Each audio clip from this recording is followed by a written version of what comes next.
అందరికీ నమస్కారం. చాలామందికి ఒక సందేహం అనేది ఉంటుంది.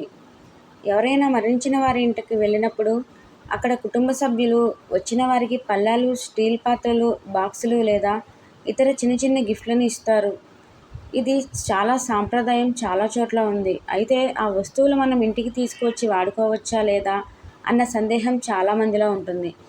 ఎవరైనా మరణించినప్పుడు ఇచ్చే జ్ఞాపకార్థం వస్తువులు, ప్లేట్లు తీసుకుంటే ఏం జరుగుతుంది అనేది ఈ వీడియోలో తెలుసుకుందాం. ఎవరైనా మరణించినప్పుడు వారి కుటుంబ సభ్యులు ఏదో ఒక వస్తువును మరణించిన వారి జ్ఞాపకార్థంగా పంచుతూ ఉంటారు. చాలామందికి స్టీల్ ప్లేట్లు లేదా స్టీల్ బాక్స్లో ఇస్తూ ఉంటారు. మరి ఇలా జ్ఞాపకార్థంగా ఇచ్చే వస్తువులు తీసుకోవచ్చా?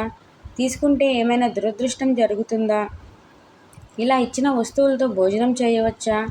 ఈ వస్తువులను నివేదనలు, శుభకార్యాల్లో వాడవచ్చా అనే సందేహాలు ఈ వీడియోలో తెలుసుకుందాం. ఎవరైనా మరణించిన 13 లేదా 14 రోజులకు అన్న సంతర్పణ చేస్తారు. అంటే చుట్టాలు, బంధువులు, చుట్టుపక్కల వారిని పిలిచి భోజనాలు పెడుతూ ఉంటారు. దీనినే దినం భోజనం అని పిలుస్తారు. చాలామంది ఈ భోజనాలకు వెళ్ళడానికి కూడా భయపడిపోతూ ఉంటారు. దినం భోజనాలకు వెళ్ళడం, అక్కడ భోజనం చేయడం వలన చావుని ఇంటికి తెచ్చుకున్నట్లే అవుతుందని భయపడుతూ ఉంటారు.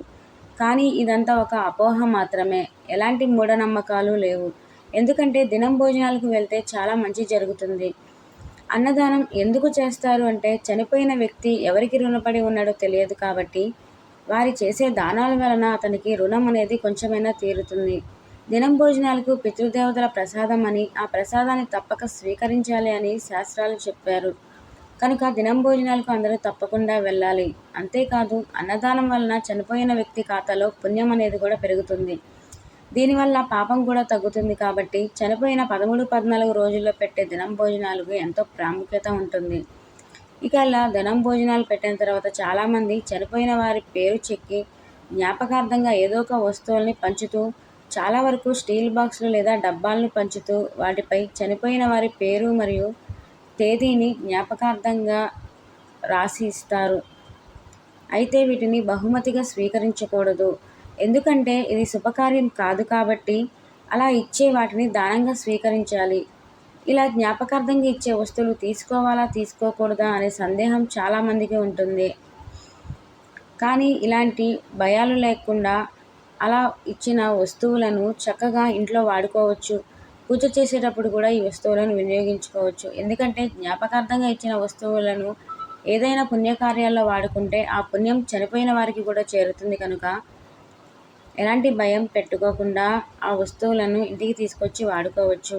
వాటిని శుభ్రంగా కడిగి పసుపు నీళ్ళు లేదా గంగాజలాన్ని చల్లి ఇంట్లో వాడుకోవచ్చు. ఇంకొక ముఖ్యమైన విషయం ఏమిటంటే ఈ కాలంలో చాలామంది జ్ఞాపకార్థంగా స్టీల్, ప్లాస్టిక్ వస్తువులు ఇస్తున్నారు. అది చాలా తప్పు. వాటికి బదులుగా ఏదైనా చిన్న రాగి వస్తువు లేదా చిన్న ఇత్తడి వస్తువులని ఇవ్వడం చాలా మంచిది. అసలు మాకు జ్ఞాపకార్థంగా వస్తువులు ఇచ్చేంత స్తోమత లేదు అనుకునేవారు దానికి బదులుగా చనిపోయిన వ్యక్తి పేరు మీద పేదవారికి బట్టలు, స్వీట్స్ లాంటివి దానం చేసినా సరిపోతుంది.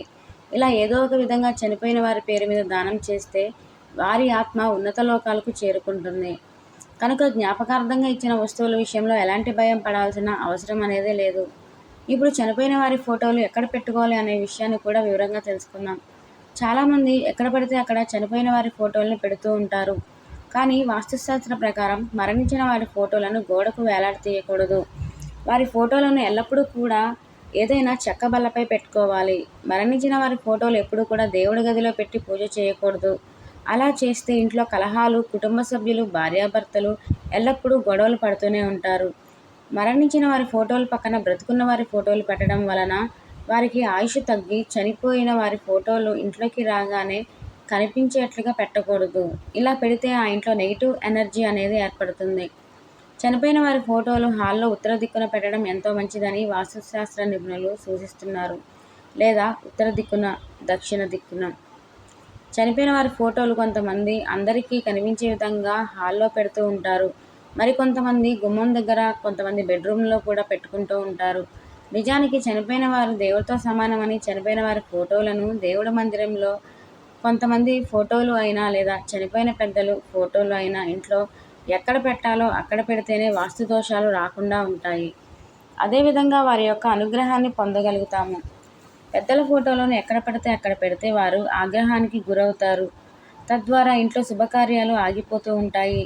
చేసే ప్రతి పనిలో కూడా ఆటంకాలు ఎదురవుతూ ఉంటాయి. మరి పెద్దల ఫోటోలు ఎక్కడ పెట్టాలి? ఏ గదిలో అయినా దక్షిణం పితృదేవతల స్థానం కాబట్టి అక్కడ పెద్దల ఫోటోలను పెట్టడం వలన వాళ్ళ అనుగ్రహం అనేది లభిస్తుంది.